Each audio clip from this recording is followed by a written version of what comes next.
Building is booming here in the northwest. According to one recent survey, construction in Manchester and Salford alone has doubled in the last 2 years. There are more than 14,000 apartments being built. So who is behind the developments and who is benefiting? Well, Stuart Pollock's been investigating.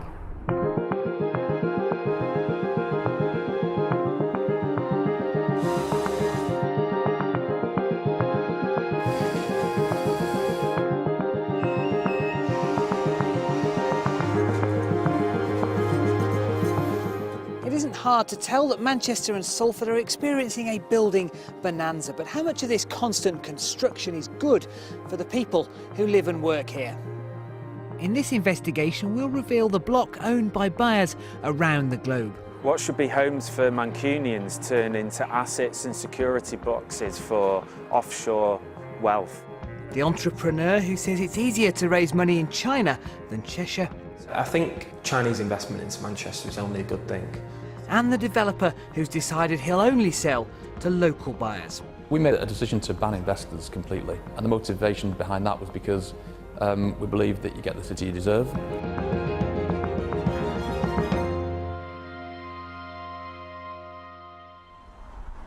But first, meet wannabe first-time buyer Sam. Born in Failsworth, studied in Manchester, hoping to get on the housing ladder. There's a lot of uncertainty, I think, coming from a young person's perspective. You know, prices are only going up at the moment, so I think it is a challenge. Developers, they do want to sell to the highest bidder, and that's not often young people, but it is, I think, vitally important for young people to get on the property ladder. On the whole of it, I think it is a difficult place for a young person to buy. Why is it so hard for them to find somewhere to live? In the research that we conducted, over 50% of these new developments are for the private rented sector, which still leaves a substantial number of units for sale.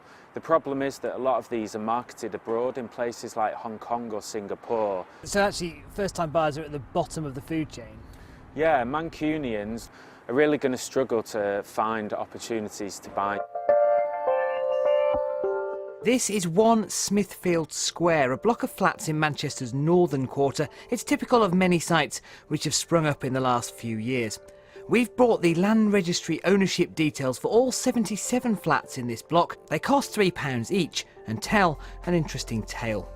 To show exactly who owns these flats, we don't just need a map of Manchester, we need a map of the world. 2/3 of the apartments are owned by foreign buyers who rent them out. They're based in countries like Hong Kong, Singapore, Kuwait, Saudi Arabia and Jersey. The most popular ownership, though, 24 out of the 77 flats, is companies in the British Virgin Islands, a popular tax haven. Another 20 are owned by British property companies or buy-to-let landlords. Just 9 are owned by the people who live in them. Is it a good example of what's happening across the city?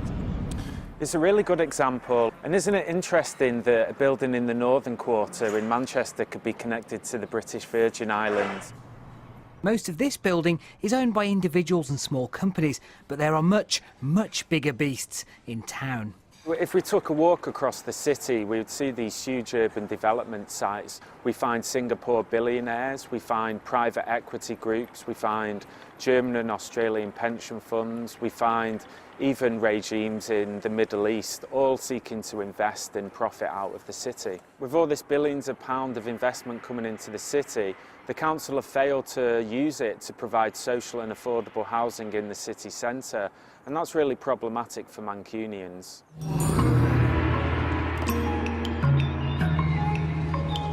I think on the back of this visit that we'll be doing far more business with China. Council leader Sir Richard Leese has spent more than 2 decades encouraging investment into Manchester from around the world.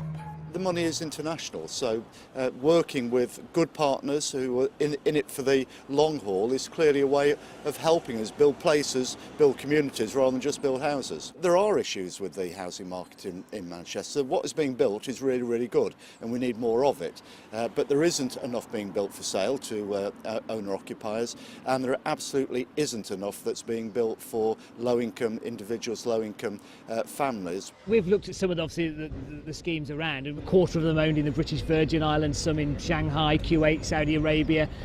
Does that make you feel uneasy in any way that that's going on? I think the important thing for blocks is how they are managed. So you don't really mind who owns them? Well, clearly, we would like more owner occupation, and if it's being owned by buy-to-let landlords, well, that's not that different to what's happening in a lot of other cities. So the point is, if the choice is having that accommodation for people working in Manchester or not, and that is what the choice is at the moment, I'd rather have the accommodation. And we can expect more inquiries from foreign buyers, according to this property research company in Hong Kong. We see that a lot of Chinese investors, they choose Manchester instead of London now. These Chinese buyers are shifting interest into Manchester. And Manchester, as compared to 17 figures versus 18 figures, we find that there are approximately 144% growth in terms of inquiries. A favourable exchange rate, better rental returns and good universities are all factors. So it's just up here, the flat. The Far East has certainly helped Charles Rhodes's business, as a young developer trying to get finance in the UK was a challenge. They took one look at how long the company had been running and the fact that we didn't really have any track record on paper, and it was straight away a no. And it made it very hard for us to secure funding, and our only option was to go overseas. So Charles took his ideas and his team off to China. We've been to Hong Kong, Guangzhou, Shenzhen, Shanghai. The response over there was really good. They could see that we had the relevant experience and market knowledge to make the schemes that we were taking on a success. Have you dining table there, probably? These are some of the 75 apartments Charles has under construction across the region. We've got another 2 viewings today, so I presume it's probably going to be around for probably the next week and then it'll be gone. The city as a whole really benefits from Chinese investment because it's enabled us to take unused spaces like factories and pieces of land and turn them into homes for people to live in. A home to live in is exactly what this queue of buyers wanted. This was what happened when dozens of flats went on sale at this old mill in Ancoats. You buy something like this and you think, got a beautiful mill, all we need to do is just put some nice furniture in it. The developer, Tim Heatley, is behind a number of big projects in the region, but this one is unusual. We're building them not for investors and not for renters, but as a principal home, as a main residence for owner-occupiers.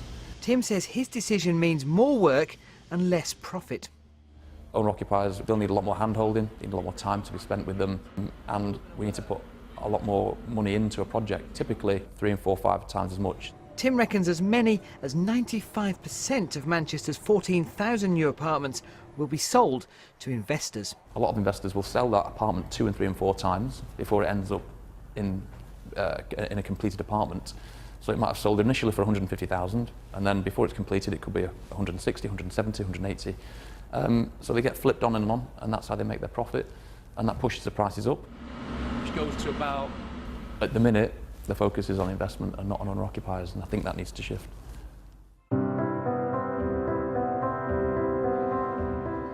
Sam's hunt for a home ended here.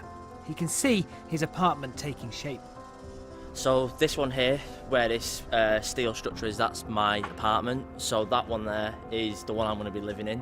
It's not in fit state right now, but in hopefully a year's time, 9 months' time, yeah. What was it like to have finally found somewhere? It gives you a bit of butterflies, really, thinking that's going to be my place and my first place. So, yeah, exciting times. Sam's search is over, but how many others will be able to realise their dreams of moving in to Manchester?